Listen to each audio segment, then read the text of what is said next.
खूबसूरत आम्रपाली का गौतम बुद्ध से क्या था संबंध। एक बिहार में एक जिला है जिसका नाम वैशाली है। यहाँ की नगर वधु आम्रपाली और यहाँ के राजाओं के किस्से इतिहास में भरे पड़े हैं।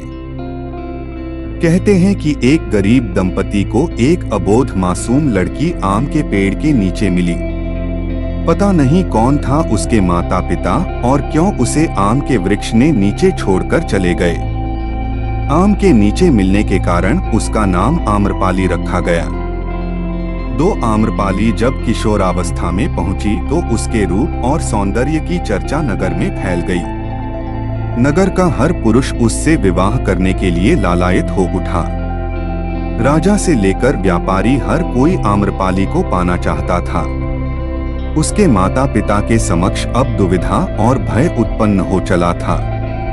अगर आम्रपाली किसी एक को चुनती तो राज्य में अशांति फैल जाती। जब वैशाली के राज प्रशासन को यह पता चला तो उन्होंने नगर में शांति स्थापित करने के लिए आम्रपाली को क्रमानुसार अंत में नगर वधु बना दिया।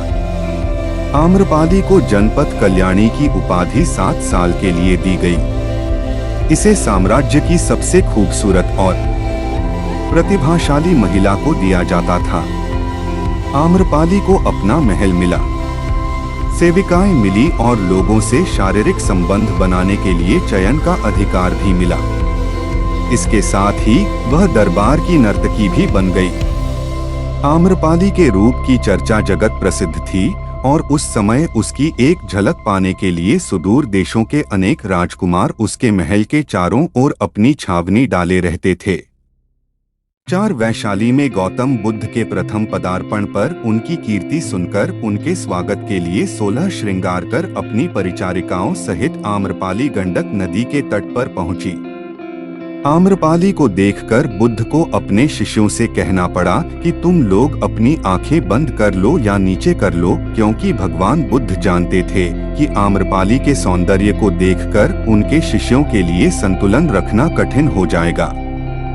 5 ज्ञान प्राप्ति के 5 वर्ष पश्चात भगवान बुद्ध का वैशाली नगरागमन हुआ और उनका स्वागत वहां की प्रसिद्ध राजनर्तकी आम्रपाली ने किया था।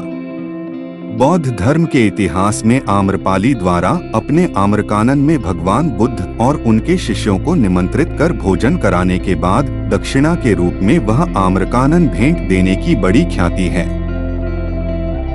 यह भी कहते हैं कि आम्रपाली एक बौद्ध भिक्षु पर मोहित हो गई थी। आम्रपाली ने बौद्ध भिक्षु को न केवल खाने पर आमंत्रित किया बल्कि 4 महीने के प्रवास के लिए भी अनुरोध किया था।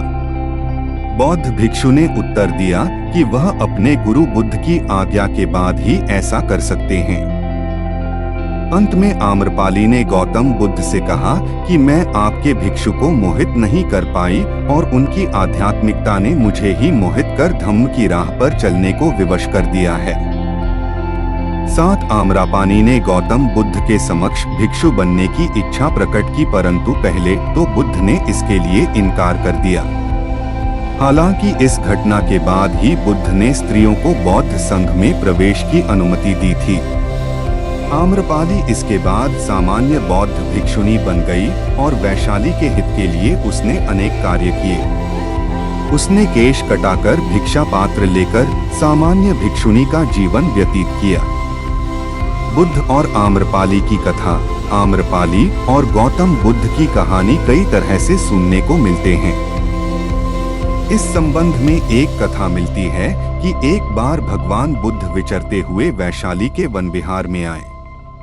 नगर में उनके दर्शन करने के लिए आमजनों के साथ ही नगर के बड़े बड़े श्रेष्ठ जन भी उनके दर्शन के लिए पहुंचे।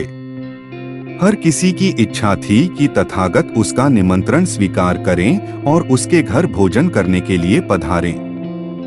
वैशाली की सबसे सुंदर और प्रतिष्ठित गणिका आम्रपाली भी बुद्ध के तपस्वी जीवन को देखकर प्रभावित हो चुकी थी तथा वह भी अपना यह घृणित जीवन छोड़कर भिक्षुणी बनना चाहती थीं। यही सोचकर वह भी गौतम बुद्ध को निमंत्रण देने पहुंच गई। बुद्ध ने उनका निमंत्रण स्वीकार कर लिया और वे उसके घर हो भी आए। जब उनके शिष्यों को इस बात का पता चला तो उन्होंने बुरा मानकर उनसे स्पष्ट रूप से कहा कि उन्होंने एक गणिका के घर जाकर बड़ा ही अनुचित कार्य किया है। अपने शिष्यों की बात सुनकर तथागत उन सबसे बोले, श्रावको, आप लोगों को आश्चर्य है कि मैंने गणिका के घर कैसे भोजन किया। उसका कारण यह है कि वह यद्यपि गणिका है किंतु उसने अपने को पश्चाताप की अग्नि में जलाकर निर्मल कर लिया है। जिस धन को पाने के लिए मनुष्य मनौतियां करता है और न जाने क्या क्या तरीके इस्तेमाल करता है, उसी को आम्रपाली ने तुच्छ मानकर लात मारी है और अपना घृणित जीवन त्याग कर दिया है। ऐसे में मैं उसका निमंत्रण कैसे अस्वीकार कर सकता था। आप लोग स्वयं सोचे कि क्या अब भी उसे हे माना जाए। गौतम बुद्ध की बात सुनकर सभी शिष्यों को महसूस हुआ कि बुद्ध तो सही बात कर रहे हैं, इसलिए उन्हें बहुत पश्चाताप हुआ और सभी शिष्यों ने तथागत से क्षमा मांगी। बुद्ध ने भी अपने सभी शिष्यों को माफ कर दिया।